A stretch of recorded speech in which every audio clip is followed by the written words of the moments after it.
涙の正体、脳の排泄作用。おや、ガク君、映画を見て号泣ですか？違うんです。目にゴミが入っただけです。主人公が死ぬシーンでタイミングよくゴミが。そうです。これは反射性の涙です。感情で泣いてるわけじゃありません。男は泣かないんです。強がらなくていいですよ。実はその涙にはストレス物質が溶け込んでいるんです。泣くのを我慢することは体内に毒素を溜め込むのと同じことですよ。毒素？涙ってただの水じゃないんですか？ただの水なら目薬をさせばすっきりするはずですよね。でも思いっきり泣いた後のあの爽快感は目薬では得られません。それは涙が物理的に脳のストレスを洗い流しているからなんです。今日は人間だけに許された最強のデトックス機能、涙の科学です。まず涙には大きく分けて3つの種類があります。1つ目は基礎分泌の涙、常に目の表面を覆って乾燥やばい菌から守っている涙です。2つ目は反射性の涙、ガク君が言っていたゴミが入ったり玉ねぎを切った時に出る涙です。異物を洗い流すための緊急放水ですね。そして3つ目が情動性の涙、悲しい時や感動した時に流れる涙です。実はこの情動性の涙だけ成分が全く違うという研究があります。成分が違う？味が違うってことですか？はい。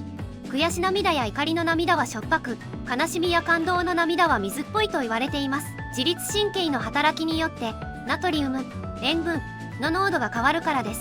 へえ、涙のソムリエになれそうですね。さらに重要なのは含まれているホルモンです。アメリカのウィリアム・フレイ博士の研究によると、情動性の涙には ACTH という物質が多く含まれていました。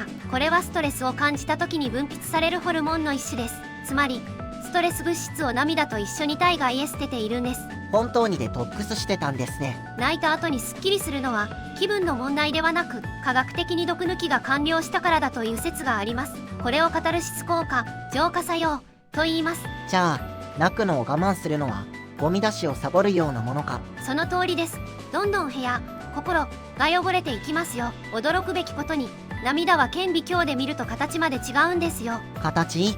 水滴は丸いんじゃないんですか？乾燥させて結晶化した時の形です。写真家のローズ・イン・フィッシャーが撮影した涙の地形学という作品があります。玉ねぎで流した涙の結晶は規則的で雪の結晶のような形をしていますが、悲しみの涙はまるで上空から見た荒れ地のように複雑でギザギザしているんです。感情によって結晶のデザインが変わるんですか？含まれるタンパク質やホルモンの成分が違うからですね。僕の悲しみには独自の形があるってことか。なんかロマンチックだ。ところで、なぜ玉ねぎを切ると涙が出るか知っていますか？目にしみる成分が飛んでくるからですとね。硫化アリルという揮発成分です。これが目の水分と反応すると、なんと硫酸に変化するんです。硫酸？失明しちゃうじゃないですか。ごく微量ですけどね。でも目はやばい。硫酸だ、洗い流せと反応して大量の涙を出して中和しようとするんです。実はこれ催涙ガスのメカニズムとほぼ同じなんですよ。カレーを作るたびに催涙ガス攻撃を受けていたのか。ちなみに冷蔵庫で冷やしてから切ると成分が飛びにくくなりますよ。泣く時に喉の奥が痛くなることってありませんか？あります。なんか玉が詰まったみたいな苦しい感じ。あれは医学用語でヒステリー級と呼ばれています。泣く時体は酸素をたくさん取り込もうとして喉の声門を広げます。でも私たちは飲み込もうとする時逆に声門を閉じようとします。広げろという指令と閉じろという指令が同時に来て、喉の筋肉がパニックを起こして痙攣している状態なんです。筋肉同士が喧嘩してたんですね。そもそもなぜ人間は悲しいと涙が出るんでしょう？動物は悲しくても泣かないんですか？反射的な涙は出ますが、感情でボロボロ泣くのは人間だけだと言われています。ウミガメが産卵で泣いているように見えるのは体内の余分な塩分を排出しているだけで、感動しているわけではありません。そうだったんだ。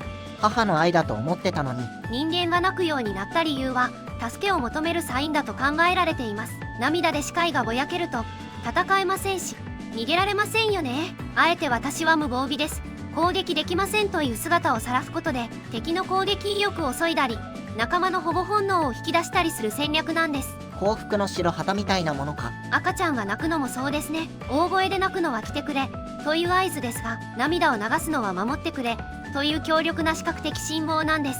ちなみにガク君が最初に言った男は泣かないというセリフ、あれには精神論だけでなく生物学的な理由もあるんですよ。男は体の構造的に泣きにくいんですか？はい。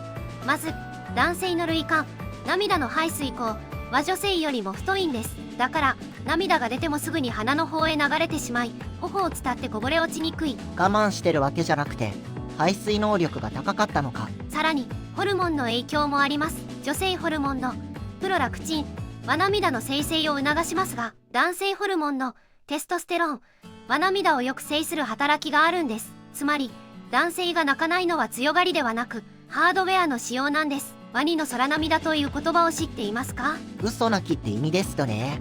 ワニは嘘つきなんですか？ワニは獲物を食べるときに涙を流す習性があります。昔の人は獲物を殺したことを後悔して泣いていると思ったようですが、実際は大きく口を開けた時に顎が涙腺を圧迫して物理的に絞り出されているだけです。食事のついでに涙が出ちゃっただけか。感情ゼロですね。まさに嘘泣きの語源です。じゃあ宇宙で泣くとどうなると思いますか？無重力だから涙がふわふわ浮くとか？いいえ、表面張力のせいで涙は落ちずに眼球にまとわりつき、大きな水の塊になります。それが目や鼻を塞いで強烈に染みて痛いそうです。宇宙飛行士のクリス・ハドフィールドさんが実演していましたが、かなり危険な状態でした。宇宙では泣くことさえ命がけなのか。涙は自律神経のリセットボタンでもあります。人間は起きている間、主に交感神経、緊張モードが働いています。しかし涙を流すと強制的に副交感神経、リラックスモードにスイッチが切り替わります。眠る前と同じ状態になるんです。だから泣いた後はぐっすり眠れるんですね。はい、大人になるとこのスイッチを入れるのが下手になります。そこで最近注目されているのが涙活です。週末に泣ける映画や音楽を鑑賞して意識的に涙を流す活動です。心のサウナみたいなものか。整うために泣くんですね。週に1回泣くだけで1週間分のストレス解消になるという専門家もいますよ。ところでガクくん、血の涙って聞いたことありますか？ホラー映画とか漫画の必殺技でありますね。実はこれヘモラクリアという実在する病気なんです。本当に血が出るんですか？はい、結膜炎や腫瘍、ホルモンバランスの乱れなどが原因で涙に血液が混じることがあります。昔は奇跡や呪いとして恐れられましたが、現代では治療可能な症状です。事実は小説よりきなりですね。今日は涙の科学についてお話ししました。涙は弱さの証拠ではなく生きるためのメンテナンス機能だったんですね。その通りです。我慢して強がるよりも思いっきり泣いてリセットできる人の方が生物として優秀かもしれません。じゃあ遠慮なく続きを見ますね。号泣。どうぞ実質生かしておきますね。皆さんは最近いつ泣きましたか？嬉し涙、悔し涙、もらい泣き、ぜひコメント欄で教えてください。それではまた次回の動画でお会いしましょう。ご視聴ありがとうございました。